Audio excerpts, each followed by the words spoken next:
தெலுங்குநாடு கிழை சாளுக்கிய போர். சமீபத்திலே ராஜராஜன் சிறந்த சிவ பக்தன், வரலாற்று நிலைத்து நிற்கும் தஞ்சை பெரிய கோயிலை கட்டியவர். ஆனால் நாட்டில் எல்லா சமயங்களை மதித்து நடந்தார்.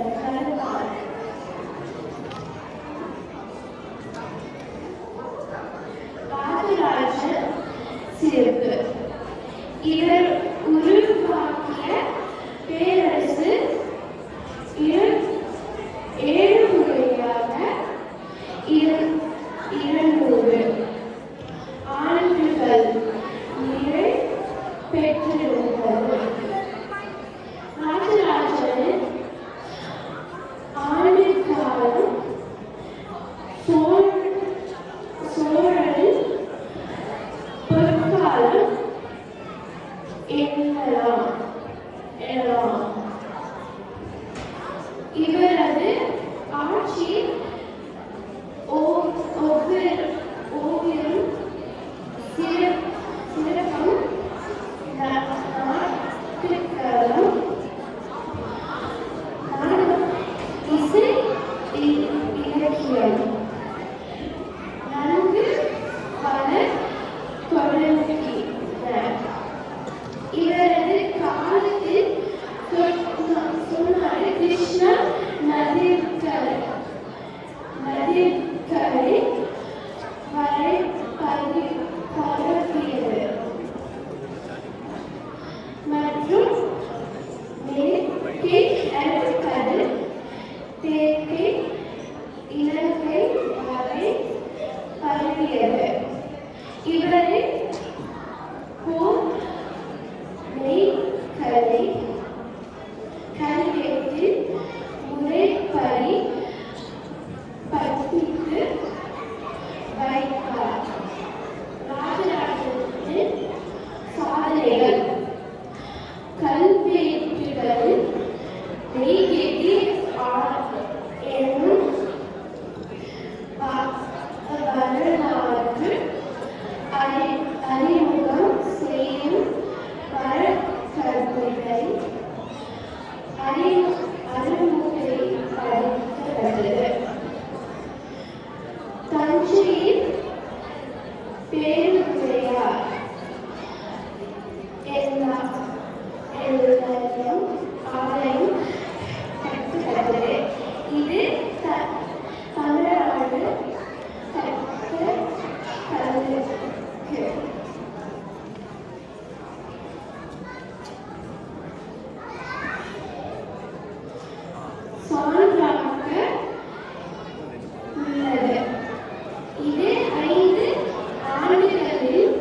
நெல் மற்றும் கரும்பு அறுவடைய செய்தி நன்றி சொல்கிறோம். பால் வழங்கும் மாடுகளும் விவசாயத்தில் உதவும் காலையும் நான் அங்கீகரிக்கிறோம். அடுத்து பொங்கல் தின கொண்டாட்டம் பற்றி பேசுவோம். அதுல 4 நாள் திருவிழா இருக்கிறது. முதல் நாள் வந்து போகி பொங்கல். போகி பொங்கலில் வீடெல்லாம் தூய்மை பண்ணிட்டு புது பணம் அடிப்போம். இரண்டாவது நாள் வந்து வெறும் பொங்கல். அப்போ நாங்கள் வீட்டு வாசலில் கோலம் போடுவோம் மற்றும் மாலை வைப்போம். அதுக்கப்புறம் நாங்கள் பொங்கல் செய்தி அது பொங்கலுமே பொங்கல் பொங்கல் என்று சொல்லி மகிழ்வோம். மூணாவது நாள் வந்து மாட்டுப் பொங்கல். மாட்டுப் பொங்கலில் மாட்டிய குளிப்பாட்டுவோம். அதுக்கப்புறம் பொங்கலை வண்ணம் அடிப்போம். அதுக்கப்புறம் பொங்கல் படைப்போம். ஜல்லிக்கட்டு நிகழ்ச்சியும் நடைபெறும். 4வது நாள் வந்து காணும் பொங்கல். 4வது வந்து பெரியவங்களுக்கு ஆசீர்வாதம் வாங்கிட்டு நாங்கள் மகிழ்வோம். அடுத்து நான் சுவாரஸ்யமான தகவல் பற்றி பேசுகிறேன். மலைநாட்டில் சிவபெருமான் அவரோட வாழ்க்கையில ஒரு செய்தி கேட்டார். அவர் என்ன சொன்னார்னா, மக்கள்கிட்ட ஒரு மாதத்துக்கு ஒரு தடவை குளிக்கணும், ஒரு தடவை சாப்பிடணும், அதுக்கப்புறம் தினமும் குளிக்கணும்னு சொன்னார். ஆனால் நந்தி மக்கள்கிட்ட அப்படியே சொல்லிடுச்சு.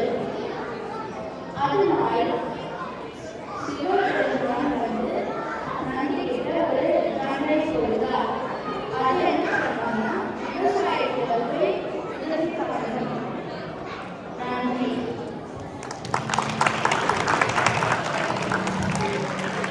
வணக்கம். என்று ஆராத்யா நடனம் பற்றி பேச போறேன். தமிழ்நாட்டின் பாரம்பரிய நடனம் பரதநாட்டியம். பரதநாட்டியம் கையசுகளுக்கு மற்றும் முகத்து வெளிப்பாடுகளுக்கு தேவைப்படுகிறது. கையசுகளுக்கு உல்லாஸ் மற்றும் முகத்தின் வெளிப்பாடுனா அபிநயம். பரதநாட்டியம் தேவஸ்வரம் கோவில் பக்தியை சேவைக்கு ஆடுவாங்க. பரதநாட்டியம் அதுக்கு உடல் கூட ஆடுவாங்க. ஆந்திர பிரதேச பாரம்பரிய நடனம் குச்சிப்புடி. வித்திரை காட்டி ஆடினால் அது குச்சிப்புடி என்பது நேர்மையான ஜோடிகள் கூட ஆடுவாங்க. குச்சிப்புடி ஆடுவது ஆண்கள் மட்டும்தான் ஆடினாங்க. இந்த நடனம் 16ஆம் நூற்றாண்டில் ஆரம்பித்தது.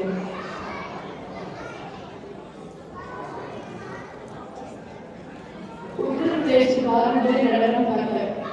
கதக் முங்குருஸ் போல ஆடுவாங்க. முங்குருஸ்னா மனிதர். கதக் ஆண்கள் மட்டும் பெண்களுக்கு. கதக் ஆண்களே.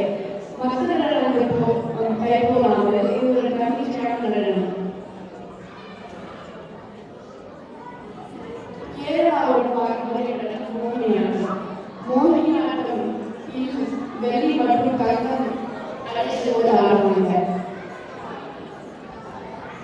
மலையாளம் மற்றும் சமஸ்கிருத பாடல்கள் ஆடுவாங்க. நன்றி, வணக்கம். அவர்களே